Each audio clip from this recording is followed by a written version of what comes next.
everybody, and God bless. So I do want to ask everybody a question really quickly. So if someone knocked on your door right now, would you be able to open the door and just, let them in your house and talk to them and da da da? I want you to think about that person as Jesus. If Jesus knocked on your door right now, and how you are dressed, would you be presentable in front of God? And that is not just for women, that is also for men. Are you presentable and looking at God? And I do want you to think about that wherever you are, because we never know. God could come knocking on your door in the middle of the night. When you go to sleep at night, are you sleeping in underwear? Are you sleeping naked? Or are you sleeping clothed in PJs and pajamas? And then, like I've told my sister a lot of times, for me, if I go to sleep and if I feel stinky or dirty, I don't care if I already took a shower. Like, I will take another one, because that's just, so I don't want to go too deep into that, but I just want you guys to ask yourself that question. If God knocked on your door right now, wherever you are, or even if you're out in the store, if God walked up to you out in Walmart or somewhere that you normally just wear sweats and stuff like that, would you be presentable? And I'm not saying that sweats are not presentable, but there is a way that you can look nice wearing sweats. Like, you could still make sure your hair is nice or something like that. Like, there's a way that you can look nice. That's all. You know what I mean? Like, would you be presentable in front of God? And that's how we should always think, because you never know when God is going to use you. You never know when you need to minister. So as Christians, we should always be working for God in any way. There shouldn't be a time when somebody comes up to you and you're just like, I don't want to talk about Jesus because I'm ashamed, unless they took the mark, because at that point, there's no point in trying to minister to them. But I do want to just make sure that you guys really ask yourself those questions. Like, how would you be presentable if God walked straight up to you right now? Would you be presentable? I had this dream a couple days ago, weeks ago, I can't remember, but I had it a long time ago. And it was, what happened, let me just get started. So what happened, there was a big ball. It was a big, beautiful ball, and it was like bright blue, like a teal type color, bright light coming from this ball.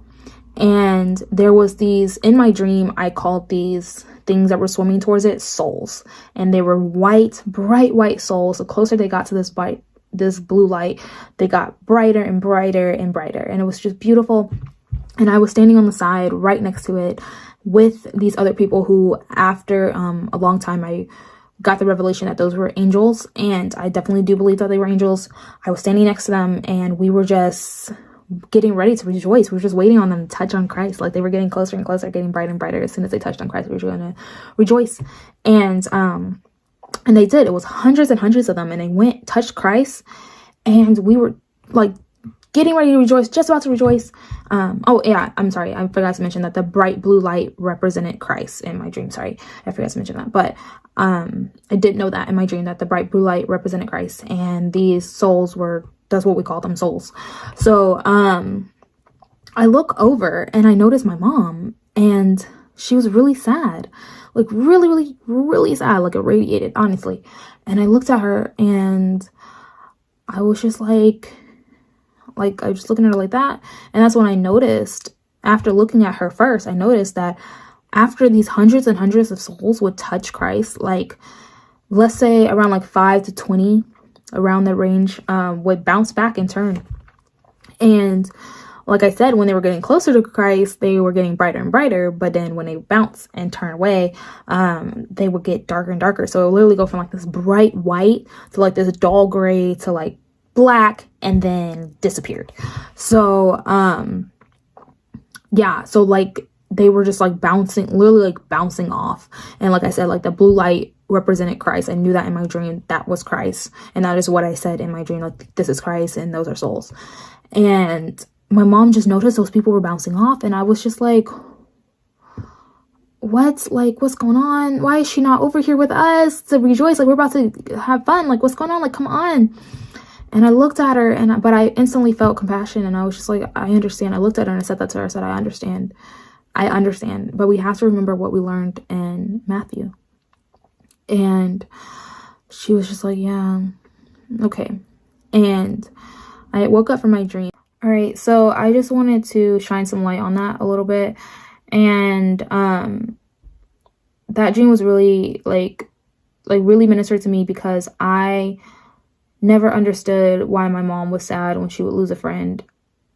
And now I understand it's just because it's not just losing a friend. Is these people are not just turning from her, they're turning from Christ.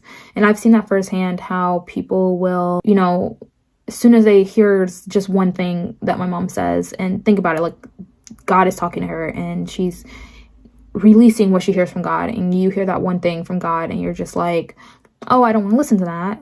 You're not just not listening to a true prophet of God, you're not listening to God himself.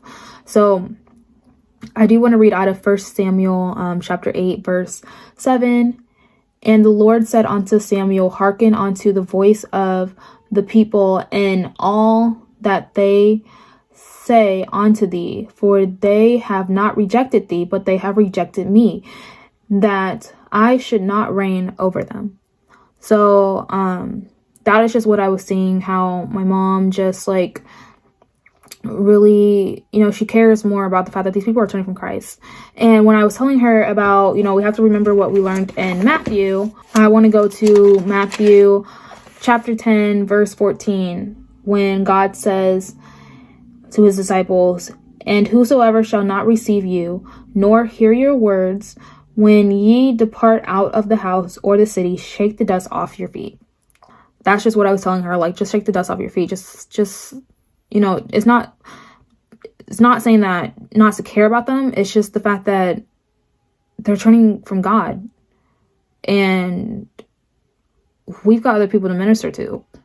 And that's what I saw. Like, I was rejoicing for the people who were coming to Christ. Like, I wasn't focused on those people at all. I didn't realize those people at all. And I mean, I get it. Yeah, it's sad. These people are turning from Christ. Obviously, Christ is the only way. If you turn from Christ, where are you going? I just wanted to say that not every single prophet is of God. So test the spirits, read your Bible, pray to God to shed some light on it, okay? And we are told in Matthew chapter 7, verse 15, that beware of false prophets which come to you in sheep's clothing. Inwardly they are ravening wolves. And then 16, ye shall know them by their fruits. Do men gather grapes of thorn or figs of thistle? And then in 17, even so, every good tree bring forth good fruit, but a corrupt tree bring forth evil fruit. So just real quick, just really pay attention to people before you just turn them into false prophets, and just make sure that you test the spirits, pray to God, listen to God, be careful, because if you turn from a true prophet of God, you are turning from God. So that's all I want to say, guys. God bless you all. Have a nice one.